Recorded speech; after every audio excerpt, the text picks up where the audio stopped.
Comercio presenta A las 5 con Alberto Padilla.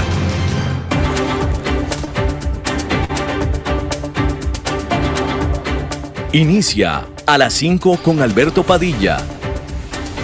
Un programa diseñado con el objetivo de llevarte diariamente un tema de actualidad, acompañado siempre de reconocidos editorialistas. De lunes a viernes a las 5 de la tarde por CRC 89.1 Radio.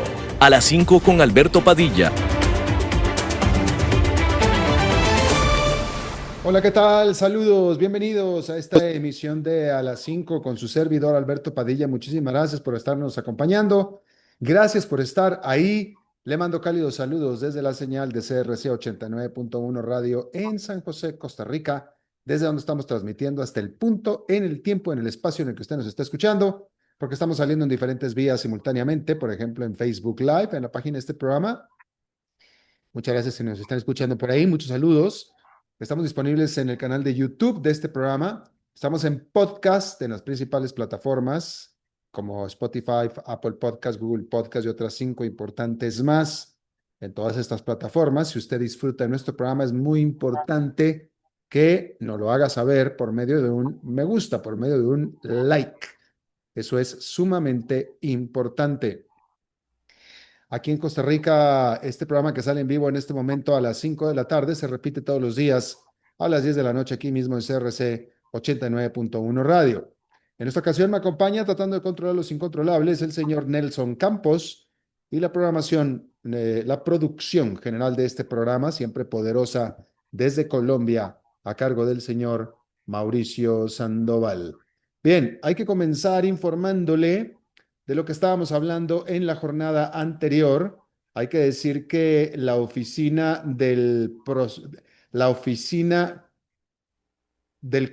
a ver, es que lo estoy traduciendo en inglés.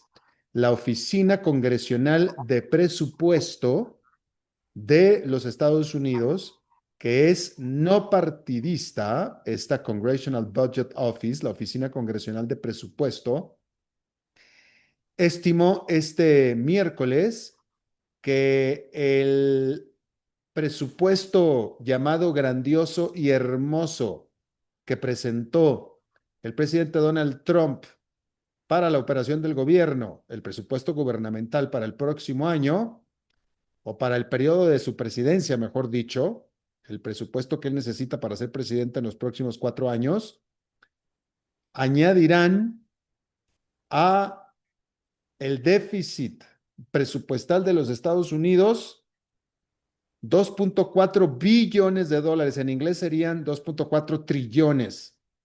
2.4 billones de dólares por los próximos 10 años. Esto dice esta oficina.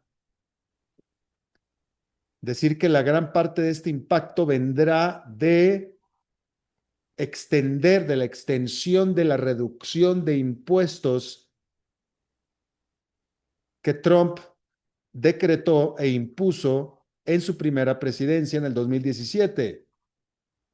Este presupuesto ya fue aprobado por la Cámara Baja de los Estados Unidos, por la Cámara de Representantes, pero de manera marginal, y ahora está en consideración del Senado, donde se espera que vaya a tener muchos problemas para ser aprobado de esta manera y por esta razón. Pero bueno, por esta razón, precisamente por lo que le acabo de informar, es por la cual Elon Musk, que todavía es amigo de Donald Trump, Elon Musk, usted sabe, el hombre más rico del mundo, y que los primeros 5 meses de la presidencia de Donald Trump estuvo trabajando como el director o el líder de la Oficina de Eficiencia Gubernamental, calificó a este presupuesto como una horrible abominación. Precisamente por esto. Precisamente por esto. Y de nuevo, estamos hablando, vaya, claramente muchísimos presupuestos anteriores han aumentado y han hecho aumentar el déficit presupuestal de los Estados Unidos, claramente. Donald Trump no es el responsable del abultado déficit comercial, el déficit presupuestal, obviamente que no. Todos los presidentes anteriores han tenido responsabilidad. El asunto acá es que Donald Trump entró muy pesado por el lado de las promesas de controlar precisamente el presupuesto. Tanto así, tanto así que incluso creó esta dependencia gubernamental, que es la DOGE famosa, la Oficina de Eficiencia Gubernamental, en su afán precisamente de controlar y de reducir el déficit presupuestal. Y donde que su presupuesto, que era tan esperado, contiene esta explosión del déficit presupuestal. Y de ahí que Elon Musk lo califique como una abominación. Así es que ahí lo tiene usted. Bien, decir que a partir de este miércoles 4 de junio, a partir de hoy,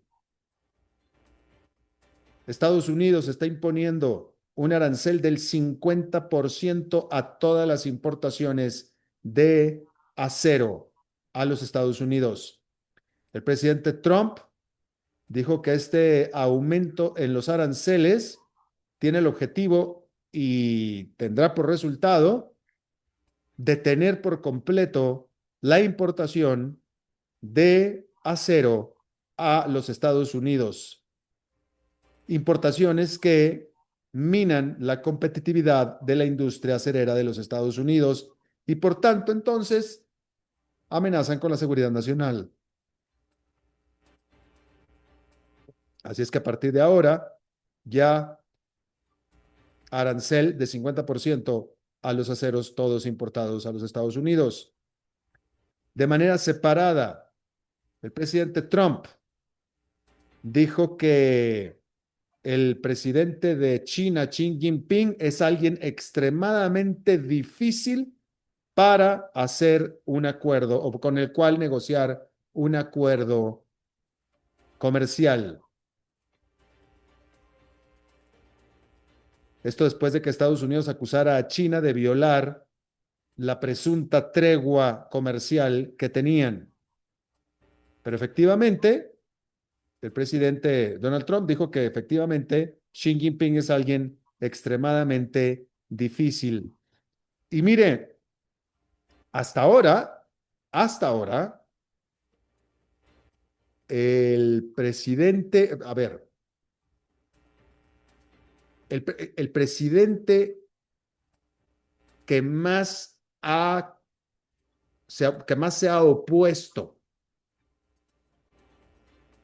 a la guerra comercial de Donald Trump es precisamente el presidente de China. Hay muchos, Emmanuel Macron, el primer ministro de Canadá, otros tantos se han quejado. Nadie ha estado de acuerdo con la guerra comercial de Donald Trump, nadie. Pero si hay alguien que lo ha criticado y lo ha enfrentado, es China y concretamente el presidente Xi Jinping. Xi Jinping, de hecho, llegó a decir, yo no negocio con bullies. Lo llegó a decir. Nadie más le ha dicho así al presidente Donald Trump. China sí. Tanto así que ahora Donald Trump mismo está aceptando que es extremadamente difícil hacer un acuerdo con Xi Jinping. Y sí, yo le voy a decir una cosa. Si yo fuera Xi Jinping, o sea, si yo fuera Xi Jinping, olvídese si yo creo que Xi Jinping está haciendo justo lo correcto. Creo que está haciendo justo lo correcto. Porque el que necesita este famoso acuerdo comercial, el que lo está pidiendo, es Estados Unidos, no lo está pidiendo China. Donald Trump pretende que con su postura agresiva, Xi Jinping busque un acuerdo comercial, que es lo que los demás países han estado respondiendo. Xi Jinping no. Xi Jinping, de manera muy digna, me parece a mí que es de una manera muy digna, simplemente dice, a ver, si esto llega hasta las últimas consecuencias, Estados Unidos va a terminar más afectado que China, cosa que es cierta. Tal vez no sea cierto con el resto de los países, Estados Unidos con el resto de los países, pero con China sí. Y Xi Jinping lo sabe.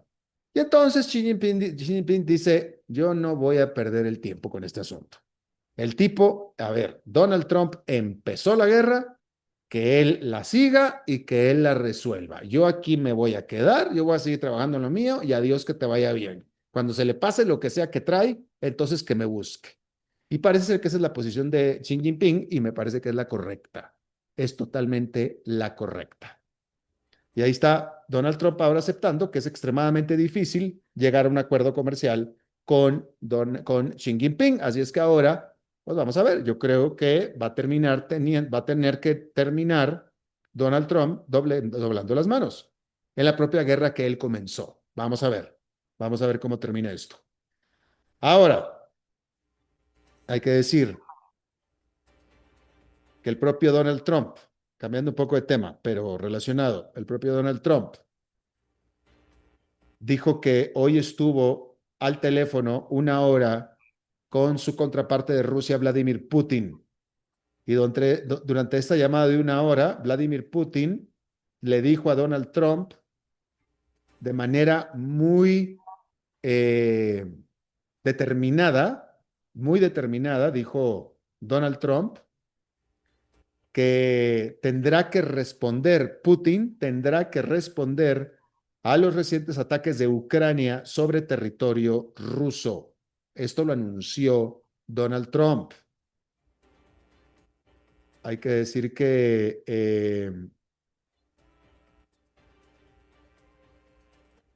el presidente Putin rechazó las solicitudes de cese al fuego, alegando que no es posible negociar con terroristas, dijo Putin.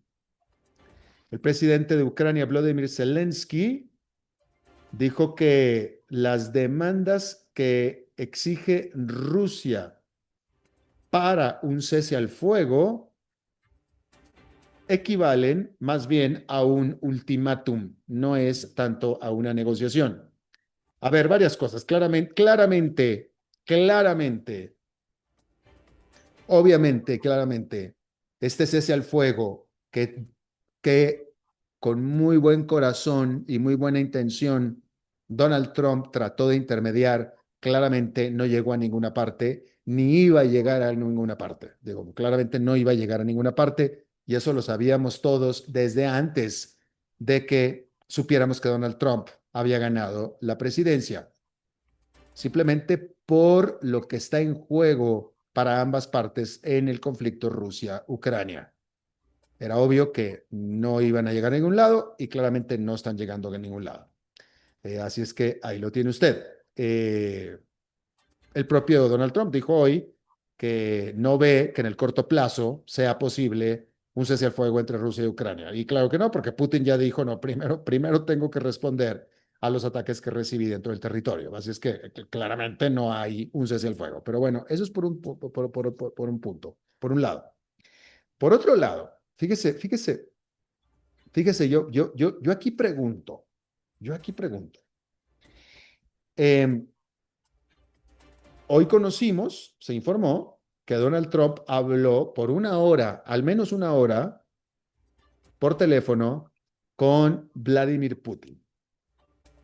La semana pasada habían hablado más de una hora también Vladimir Putin y Donald Trump.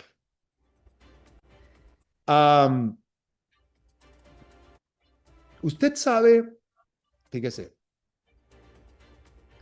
¿usted sabe cuál es la relación comercial entre Rusia y Estados Unidos? Es prácticamente nula. Prácticamente nula. ¿Qué tienen que ver Rusia con Estados Unidos en términos de comerciales, en términos de algo que le convenga a Estados Unidos? Absolutamente nada. ¿Sí? El punto que estoy tratando de hacer es que claramente Donald Trump le está invirtiendo demasiado tiempo a un presidente o a un tipo con el cual no tiene absolutamente nada que ver, quién sabe para qué, más de 2 horas en 2 semanas, yo le aseguro que hay secretarios de Estado en Estados Unidos, es decir, ministros en Estados Unidos, no sé, el secretario de Agricultura, cualquier otro, que no han tenido ni siquiera una fracción de ese tiempo de reunión con Donald Trump durante esta semana, en la cual le ha dedicado más de 2 horas de reuniones con Vladimir Putin. Y la pregunta es, ¿para qué? Claramente, a ver, no es para la paz porque no se ha llegado a absolutamente nada. Es decir, además, pero, a ver, déjame se lo pongo de esta manera. O sea, no pudieron haber estado hablando de paz porque obviamente, vaya, a los primeros 5 minutos de una llamada telefónica se pudo haber sabido que Vladimir Putin tiene la posición que tiene y Vladimir Zelensky también. O sea, eso en 5 minutos queda regalado. De hecho, las negociaciones de paz que se realizaron en Turquía este lunes, no duró la reunión, no duró 1 hora porque se supo desde antes que no iban a llegar a ningún lado. ¿Sí? Pero el punto más amplio que yo estoy haciendo es que Donald Trump, que no tiene absolutamente ninguna relación, o Estados Unidos, que no tiene ninguna relación de nada, como no sea nada más por el conflicto geopolítico de balance de poderes regional, de lo cual difícilmente hablaron, pero como no sea eso, Estados Unidos tiene mucho más beneficio y Donald Trump tendría mucho más de beneficio para su país, para Estados Unidos. Estar hablando 1 hora con el presidente y primer ministro de Canadá, por ejemplo. Definitivamente con Xi Jinping, definitivamente con Xi Jinping. China, quierase o no, es un tremendo socio comercial de los Estados Unidos. ¿Sí? Lo acabamos de ver en este momento. El propio Donald Trump va a terminar pidiéndole, rogándole un acuerdo comercial a Xi Jinping. Y usted lo va a ver.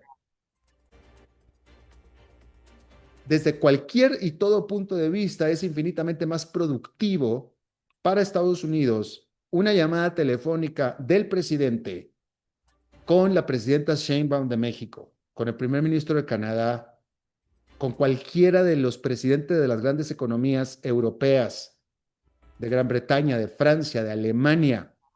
Todos los que le acabo de mencionar, con todos está peleado Donald Trump, con todos. Y con Rusia, que no tiene absolutamente nada que ver ni nada que ganar, ahí sí, 1 hora la semana pasada, otra hora esta semana. Entonces, este presidente, ¿en dónde tiene sus prioridades? O sea, las prioridades de Donald Trump no son las prioridades de Estados Unidos, discúlpeme, no son, no son, no son. Yo prefiero pensar, y creo que me parece más lógico pensar, que son mentiras que cada llamada dura 1 hora. Porque francamente, ¿de qué pudieron haber estado hablando 1 hora? Yo creo que son mentiras, yo no dudo que hayan hablado, pero no 1 hora cada una de las llamadas, porque ¿de qué más? No tienen absolutamente nada que ver las dos naciones en lo más mínimo, para nada. Como no es absolutamente lo que tiene que ver nada más con la guerra entre Ucrania y Rusia. Y de nuevo, eso en los primeros 8 minutos de la llamada se sabe cuáles son las posiciones, porque ya sabemos todos cuáles son las posiciones. ¿Sí? Y entonces en esta famosa llamada de hoy de 1 hora, en la cual Vladimir Putin le dijo, lo siento, me tengo que responder, tengo que vengarme del ataque que recibí el fin de semana, esto lo acabo de decir yo en 10 segundos. ¿De qué hablaron presuntamente la otra hora? ¿Quién sabe? Yo prefiero pensar que son mentiras que hablaron 1 hora. Yo creo que sí hablaron, pero no 1 hora. Y la semana pasada tampoco otra hora, porque es que ¿de qué más van a hablar? Y sí hay muchos presidentes con los que Donald Trump tiene que hablar por 1 hora, muchos. Cualquier presidente europeo, cualquiera, sobre todo las economías grandes. Xi Jinping definitivo. Así es que bueno, de nuevo, claramente las prioridades personales, las prioridades del presidente de Estados Unidos no son las prioridades de Estados Unidos. Claramente y definitivamente. Bien, hay que decir que el líder supremo de Irán, el ayatollah Ali Khamenei, calificó a la administración Trump de insolente, pues simplemente, pero aquí usó un término que quiero yo, a ver, vamos a ver, ¿Cuál es eh, el término? El término es irreflexivo, ya, por eso no lo encontraba, irreflexivo. Dijo que era insolente e irreflexiva, ¿sí?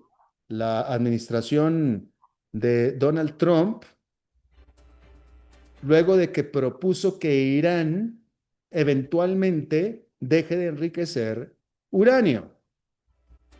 Hay que decir que actualmente Estados Unidos está esperando una respuesta por parte de Irán para un plan nuclear que sea detallado y aceptable, el cual se presentó desde el sábado.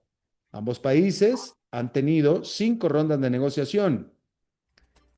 Por lo pronto, Irán ha estado aumentando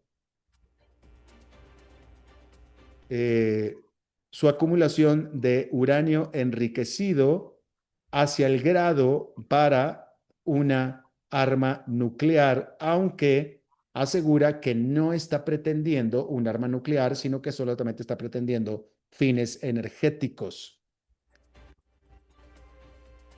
Así es que lo tiene usted. Bien, el primer ministro de la Gran Bretaña, Keir Starmer, calificó la situación de Gaza como intolerable e impresionante y condenó el bloqueo de el flujo de ayuda humanitaria. El primer ministro de la Gran Bretaña dijo que considerará mayores sanciones para Israel. Más temprano, el ejército de Israel advirtió a los residentes de Gaza no viajar a las áreas en donde se encuentran los centros de distribución de ayuda, después de que oficiales palestinos dijeran que al menos 27 personas fueron muertas por disparos de las tropas de Israel mientras esperaban alimentación solamente el martes. En la India, al menos 11 personas murieron aplastadas y otras 47 heridas en una avalancha de gente alrededor de un estadio de cricket en la ciudad de Bengaluru. Miles de fanáticos se habían reunido a celebrar el torneo real de cricket en Bengaluru, de la Liga India Premier. Sin embargo, simplemente se presentó al estadio muchísimo más gente que la que estaban esperando las autoridades locales. Hay que decir que este torneo, este campeonato de cricket, el cricket es totalmente desconocido, prácticamente desconocido en América Latina, pero en la Gran Bretaña, en la India, es gran deporte, y este torneo de la Liga Premier India es de los torneos más lucrativos en el mundo, los torneos deportivos más lucrativos en el mundo. Y evidentemente con mucha pasión por parte de los fanáticos, tanto que murieron en esta ocasión 11 de ellos. En Colonia, en Alemania, alrededor de 20,000 personas tuvieron que ser evacuadas después de que se descubrieron 3 bombas sin explotar de la Segunda Guerra Mundial en un astillero ahí en Colonia. Los expertos técnicos iban a tratar de desarmar estas bombas, en lo cual las autoridades de la ciudad calificaron como la más grande operación desde la Segunda Guerra Mundial. Los residentes recibieron la orden por parte de las autoridades de evacuar sus hogares de manera voluntaria y si no, iban a tener que ser evacuados a la fuerza. Simple y sencillamente así. Así es que ahí lo tiene usted. Con respecto a la guerra comercial, como se le conoce la guerra comercial de Trump con el resto del mundo, este martes el New York Times publicó esta gráfica sobre lo que produce Estados Unidos y lo que importa Estados Unidos y cuánto necesita o cuántos de ciertos productos en particular, dependiendo de cada país, cuánto es lo que depende Estados Unidos de cada ese país, ¿sí? Entonces, por ejemplo, de las necesidades por cerdos vivos que tiene Estados Unidos que importar, sin hablar de la cantidad, pero Estados Unidos importa o tiene que importar cerdos vivos porque no tiene suficiente producción de cerdos vivos, ¿ok?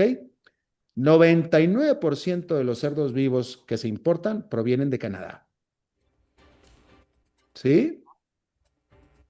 Decir que,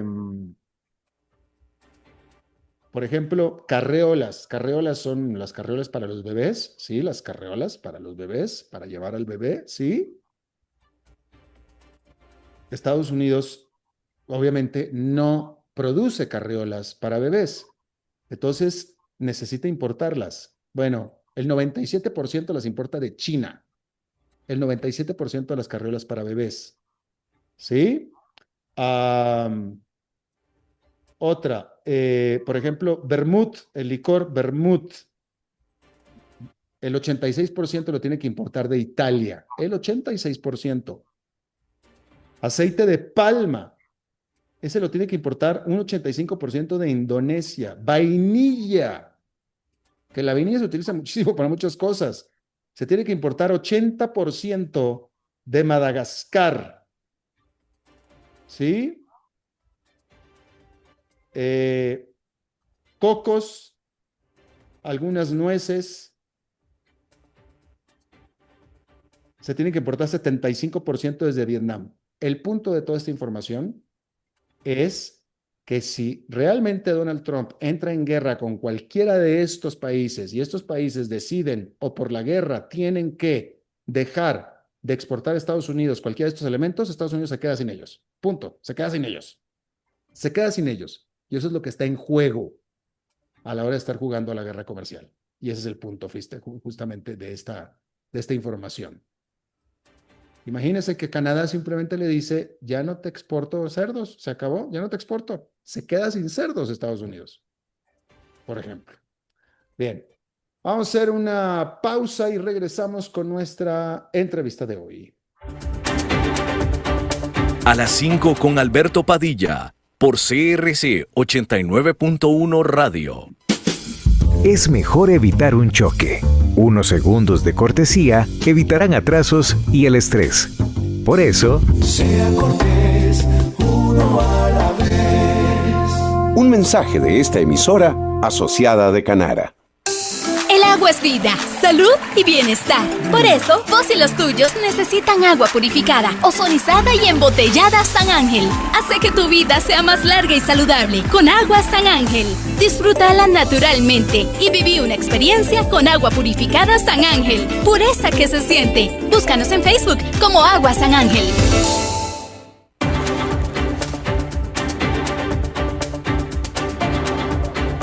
A las 5 con Alberto Padilla, por CRC 89.1 Radio. Muchísimas gracias por continuar con nosotros. Diferentes medios están informando, están subrayando el hecho de que con la salida de Chevron, al quitársele a Chevron, la petrolera estadounidense, la autorización para seguir operando en Venezuela pasa a ser prácticamente un país 100% sancionado a la hora de exportar petróleo al resto del mundo sancionado por Estados Unidos.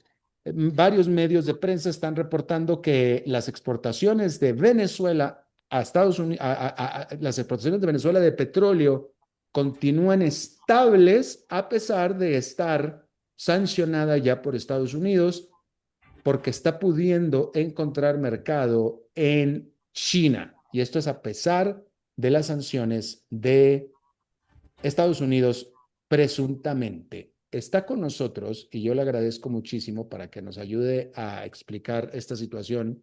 Maybord Petit, ella es periodista y politóloga y actualmente es editora del blog Venezuela Política. Nos acompaña desde Nueva York. Maybord, muchísimas gracias por estar con nosotros.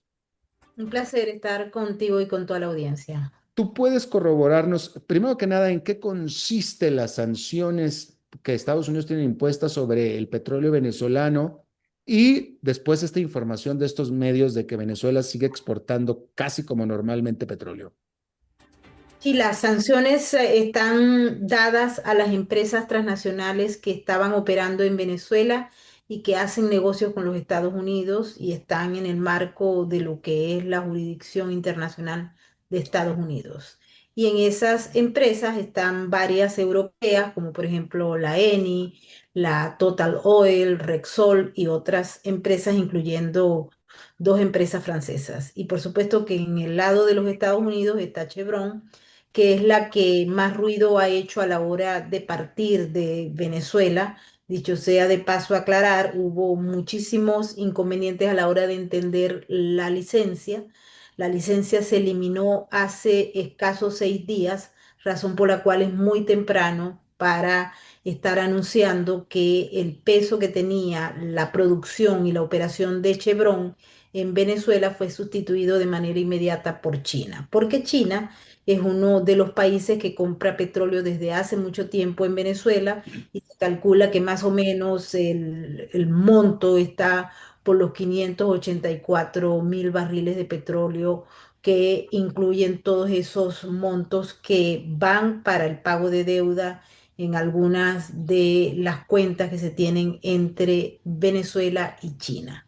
En el caso de Chevron, Chevron estaba logrando una producción importante y había hecho inversiones en los campos que opera, que son 4 empresas mixtas que son muy importantes y que hay que entender el modelo de negocio que hay entre PDVSA y en este caso Chevron, todas las empresas transnacionales de Occidente que se fueron en base a las sanciones estadounidenses operaban bajo ese modelo de empresa mixta o a través de mecanismos de contrato establecidos previamente entre PDVSA y dicha empresa. En el caso de Chevron, esas 4 empresas mixtas, entre ellas una de las más importantes que es Petroindependencia, estaban las acciones más o menos en,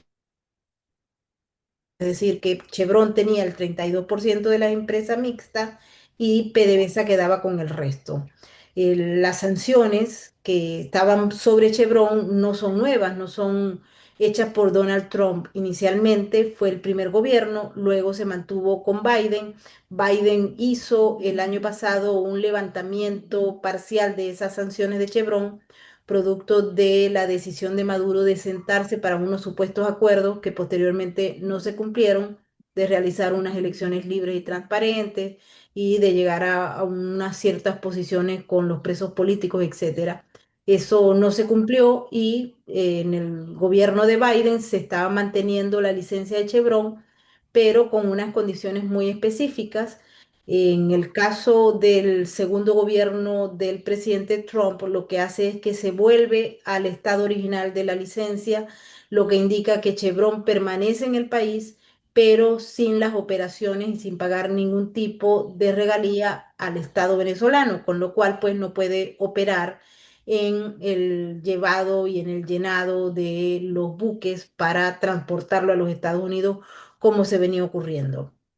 Es un porcentaje muy pequeño el que ocupa la canasta y se le ha dado una importancia muy amplia, motivado a que Chevron, obviamente, como empresa, no quiere irse del país que posee las reservas estratégicas de petróleo más grandes del planeta. pero ellos han venido cumpliendo con la normativa del gobierno de los Estados Unidos. Chevron es una empresa que se vende en bolsa y que tiene compromiso con sus accionistas, razón por la cual no va a entrar en un modelo de ilegalidad para quedarse en Venezuela. Reuters, la agencia Reuters, está informando que las exportaciones de Venezuela durante el mes pasado permanecieron prácticamente sin cambios al estar el aumento a los envíos a clientes en China, compensando la caída de las ventas autorizadas por Estados Unidos de acuerdo a datos de monitoreo de buques y a documentos internos de la propia PDVSA, según informa Reuters. Informa que el Departamento del Tesoro de los Estados Unidos en marzo revocó la autorización que habían otorgado en los años recientes para los clientes de PDVSA y otros partners, otros socios exportadores de petróleo por parte de Venezuela, que permanece sancionada. Entonces le dieron a estas firmas hasta el 27 de mayo, que fue la semana pasada, para dejar de operar estas transacciones. Exactamente, eso es lo que estamos diciendo, que es muy pronto para decir esto. Lo que dice la data que publica Reuters y publica Bloomberg y todas las empresas que se encargan del área de petróleo es que China durante el mes de mayo incrementó alrededor de unos 70.000 barriles la producción, es decir, el transporte de petróleo de Venezuela a China. Anteriormente estaba por el orden de los 521.000 barriles de petróleo diario y ahora subió a 584.000, Y, un ligero incremento producto de los cambios que se produjeron. Y esto lo anunció la vicepresidente del régimen venezolano, la señora Delcy Rodríguez, que también ocupa otro cargo de ministro de Hidrocarburos, al momento de señalar que ellos habían ampliado. De hecho, ella estuvo en China y ofreció el restante del petróleo para no tener el bajón significativo que tuvo durante esta primera sanción cuando Chevron se fue de Venezuela. Chevron representaba un monto extraordinario de dinero para el régimen que en estos momentos no lo va a tener con los términos que lo tenía con Chevron, porque vale la pena también, y eso no lo dice la nota de Reuters, es que China compra el petróleo con descuento y con unos descuentos muy atractivos para claro, las empresas chinas, no así Chevron. Por lo tanto, el régimen va a tener un déficit de dinero producto de que el precio claro. del petróleo que pagaba Chevron con la asociación estratégica, con las 4 empresas mixtas, no se parece en lo absoluto a lo que está pagando China, que Claro. lo compra con un descuento por las motivaciones que tiene y aprovechando las ventajas comparativas que le ofrece la OFAC al sancionar a Chevron y a todas las empresas que operaban en Venezuela. Esto es importante entenderlo para evitar que se cree una narrativa falsa sobre la economía venezolana y el ingreso que Sí. tiene el régimen a partir del 27 de mayo, que fue la semana pasada. Ya veremos cómo se mueven y vale la pena que las personas que nos están escuchando vean, le echen un vistazo a lo que está ocurriendo en el país en materia del manejo de divisas, del dólar y cómo se está operando en estos momentos, justamente a raíz de la salida de Chevron, que era la que ponía los dólares en el mercado venezolano y en el bolsillo del régimen. Todo ha cambiado producto de esta movida de la OFAC y no va a tener la misma recompensa desde el punto de vista financiero. De allí que el régimen se haya dedicado a ampliar los mecanismos para poder recuperar de alguna manera los fondos que ya no tendrá y que necesita abiertamente, no solamente porque está en elecciones permanentes, sino porque tienen unos pasivos importantísimos que llenar y un problema enorme en el marco económico de producción interna. Eh, Esto muy a pesar de que la señora Delcy Rodríguez dice que la economía está creciendo en un 9,32%. Entonces, en la práctica, actualmente Venezuela está exportando su petróleo prácticamente en el mercado negro. Está exportando su petróleo en el mercado de descuento porque ningún país que se rija y que haga negocios en Occidente se va a atrever a comprarle petróleo a Venezuela, a ser prácticamente sancionado por los Estados Unidos y además a pagar un arancel extra de un 50%, de un 25%, que es lo que equivale al anuncio de hacer negocios directamente con el régimen. Es un arancel secundario que impuso la actual administración de Estados Unidos. Y ahora, claramente, esta situación de que China le está comprando o Venezuela le está vendiendo a China con un descuento sobre el precio del petróleo normal mundial, porque está sancionado por Estados Unidos. Esa es la razón. Pero la pregunta es, ¿Estados Unidos se ha quejado de esto? ¿Estados Unidos en teoría puede sancionar adicionalmente a Venezuela por estar vendiendo este petróleo por encima de las sanciones? No, es que el problema, no sé si se ha entendido, pero Estados Unidos no sanciona sino a las empresas y a los países de Occidente o aquellos que hacen negocio con los Estados Unidos. Por ejemplo, Ya, en el caso de India, que tenía unos negocios estratégicos y compraba petróleo en Venezuela a través de Reliance Industry, ya no lo van a hacer. El mismo gobierno de India informó que no lo harían, es decir, se paró producto de las sanciones, al igual que lo hizo la Eni de Italia, Rexol de España, las empresas francesas como Marilyn Prom, que estaban operando en Venezuela, pero esas son empresas de Occidente que hacen negocios con Estados Unidos. En el caso de China, tienen otro mecanismo. China no cumple con las leyes internacionales que están relacionadas con el gobierno de los Estados Unidos o con la Comunidad Europea,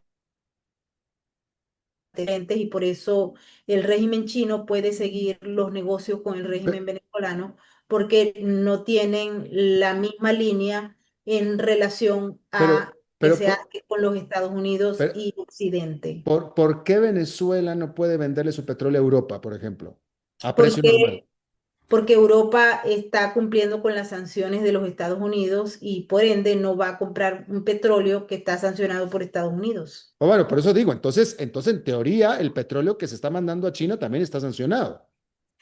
Estaría sancionado, pero desde hace más de 20 años China compra el petróleo y no cumple con las sanciones de los Estados Unidos. Ya, Ellos nunca, otro país que tenga sanciones de Estados Unidos o de la Comunidad Europea. claro. Por cierto, aparte, y este es para otro tema, ese es otro tema y otra entrevista, pero notar que China, sería bueno investigar qué porcentaje de las compras que hace China son de petróleo de descuento, porque también le compra China petróleo descontado a Rusia y ahora también a Venezuela. Entonces, China está No, pero metiendo una es que goliza ahí. no, no, el petróleo con descuento se compra en Venezuela desde hace rato para China.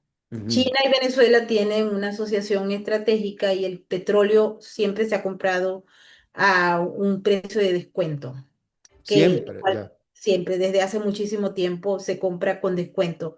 No es lo mismo venderle un barril de petróleo a China que vendérselo a los Estados Unidos para el bolsillo del régimen. bien. Pero entonces, volviendo a lo que es exclusivamente Venezuela, la noticia es que Venezuela sigue exportando en cantidad de petróleo lo mismo que siempre, nada más que ahora recibe mucho menos plata porque se la vende exclusivamente a China con descuento.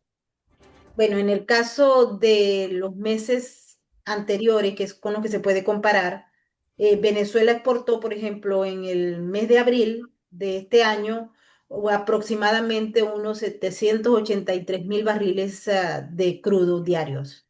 y de combustibles. Recuerden que tenemos derivados también.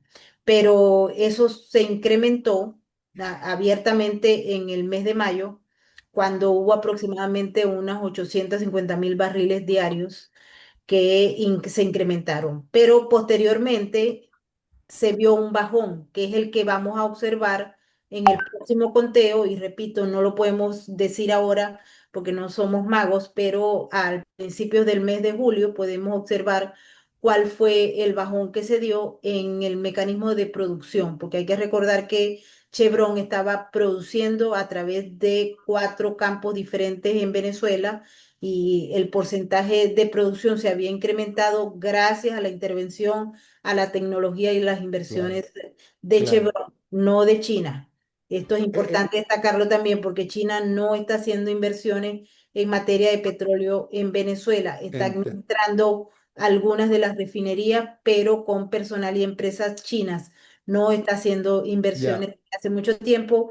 Recordamos también que Venezuela tiene una deuda enorme con China que supera los 60.000 millones de dólares. De tal manera que, cuando menos en lo que queda resta de la administración de Donald Trump, que son casi 4 años todavía, Venezuela básicamente va a poder exportar, va a tener que vivir esta situación actual de exportar petróleo descontado solamente a China. A China y a cualquier otro país que viole las sanciones. No Igual. Ajá, necesariamente tiene que ser China, sino hay muchos países en el mundo que claro. operan en el otro eje y que no tienen negocio o que no tienen ningún tipo de acuerdo con los Estados Unidos o con la Comunidad Europea. Y ya, ahí está. Bueno, pues Maybord Petit, periodista y politóloga y editora del blog Venezuela Política, te agradezco muchísimo tu buena disposición a charlar con nosotros, a explicarnos. Un placer estar con ustedes y feliz noche. Un saludo a la audiencia. Igualmente, hasta la próxima. Muchísimas gracias. Bueno, y siendo miércoles, vamos a pasar al segmento de nuestro experto en temas tecnológicos, el señor Daniel Hernández. ¿Cómo estás, Daniel? Hola Alberto, ¿cómo te va? Bien, afortunadamente, adelante. Qué bueno, qué bueno. Bueno, hoy quiero hablar de cuando la inteligencia artificial se vuelve nuclear. Meta, la compañía madre de Facebook, acaba de firmar un acuerdo de 20 años con Constellation Energy para abastecerse de energía nuclear del Clinton Clear Energy Center en Illinois, el centro nuclear de Clinton de Oye, energía limpia. Daniel, querido, Daniel, Dime, a ver, me parece a mí que hay un problemita de audio. No te estamos me escuchando con la parece que hay un claridad que problemita de normalmente te audio. escuchamos, no sé por qué.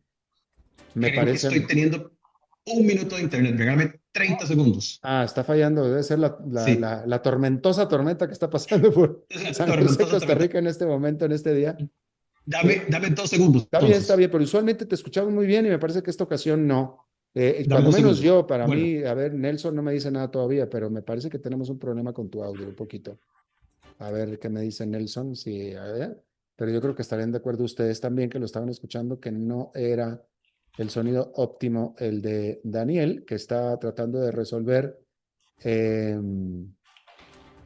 No, bueno, ahorita estamos esperando a que.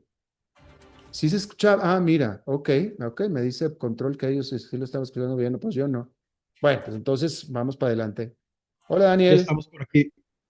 Ya No, estamos por me aquí de dice regreso. ¿Me me dice escuchas bien? controles que ellos estaban escuchando bien, entonces a lo mejor soy yo. Así es que adelante, empieza otra vez con toda, dale, dale. Ok. No, no te preocupes. Bueno, entonces, recapitulando, Sí, estábamos hablando de cuando la inteligencia artificial se vuelve nuclear. Entonces, Meta acaba de firmar un acuerdo de 20 años con Constellation Energy para abastecerse de energía nuclear del centro de energía limpia Clinton en Illinois. La razón, alimentar la inteligencia artificial.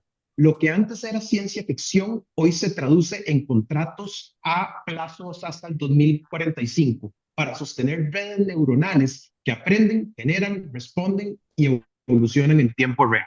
Ahora, este tipo de acuerdos ya no son excepcionales. Microsoft, Google y Amazon también están buscando alianzas con proveedores de energía nuclear. El objetivo es claro, sostener la demanda de energía de los centros de datos que entrenan y mantienen los modelos de inteligencia artificial como ChatGPT, como Gemini o como Cloud. Y es que el poder de la inteligencia artificial necesita poder, literalmente. Un modelo de lenguaje de última generación puede requerir millones de dólares en consumo eléctrico para entrenarse, y eso sin contar el costo energético de la inferencia diaria. O sea, es decir, poder responder a millones de usuarios simultáneamente. Por eso, la energía nuclear se está convirtiendo en la fuente preferida de Silicon Valley. No por ideología, sino por rendimiento. No depende del sol ni del viento. No necesita baterías para almacenar electricidad y pueden ofrecer suministro constante, limpio y confiable. Ahora bien, este giro energético tiene una historia. La energía nuclear sufrió un enorme desprestigio en los años 70 y los 80. Los accidentes de la famosa Three Mile Island, el accidente de Chernobyl y más recientemente el accidente de Fukushima marcaron a una generación entera, creando miedo colectivo hacia esta fuente de energía. Pero hoy, con nuevas tecnologías, materiales más seguros, protocolos más estrictos y avances regulatorios, el consenso está lentamente cambiando. Incluso la Agencia Internacional de Energía ha reconocido que si queremos descarbonizar el planeta de forma realista, la energía nuclear tiene que ser parte del mix. Es limpia en emisiones, constante en producción y cada vez más segura. Ahora, no es perfecta. Todavía tenemos el problema de manejo de residuos, que sigue siendo un reto, y no se pueden ignorar los riesgos antes de desastres naturales o sabotajes. Pero en una balanza entre riesgo climático y riesgo energético, creo que está cambiando. Mientras tanto, otras soluciones emergen. Hay iniciativas para construir centros de datos en órbita baja, o sea, en el espacio. Startups como Lowstar, Astra o incluso SpaceX están explorando la idea de colocar servidores fuera del planeta, aprovechando del frío del espacio para refrigeración y energía solar directa para consumo. Aunque eso es todavía experimental, demuestra hasta qué punto se está repensando la infraestructura digital del futuro y la infraestructura energética. Pero el verdadero salto vendrá si logramos dominar la fusión nuclear. Lo que tenemos ahorita es fisión nuclear, separar átomos. Ahora lo que estamos hablando es de comprimir átomos. Empresas como Helion Energy, respaldada por Microsoft, Commonwealth Fusion System y otras, están desarrollando reactores que podrían generar energía limpia e ilimitada, imitando un poco el funcionamiento del Sol. Aunque llevamos una década o varias décadas esperando que esto esté a una década de distancia para su comercialización, su potencial es revolucionario. Entonces, en este nuevo contexto, los gigantes tecnológicos no solo compiten en algoritmos o chips, también están compitiendo por acceso a energía, en un mundo que ya de todas formas, muchos de nuestros países tienen crisis energéticas graves. Y como he dicho en este espacio, el futuro no solo será digital, será energético. Finalmente, ¿qué significa esto para nosotros? Que la inteligencia artificial no es solo un tema de productividad o automatización, también lo es de infraestructura crítica, política energética y sostenibilidad. El verdadero poder de la inteligencia artificial está detrás de su fuente de alimentación. Y aquí, como humanidad, tenemos una oportunidad. Si logramos combinar innovación digital con responsabilidad energética, podríamos tener un futuro más limpio, más inteligente y más justo.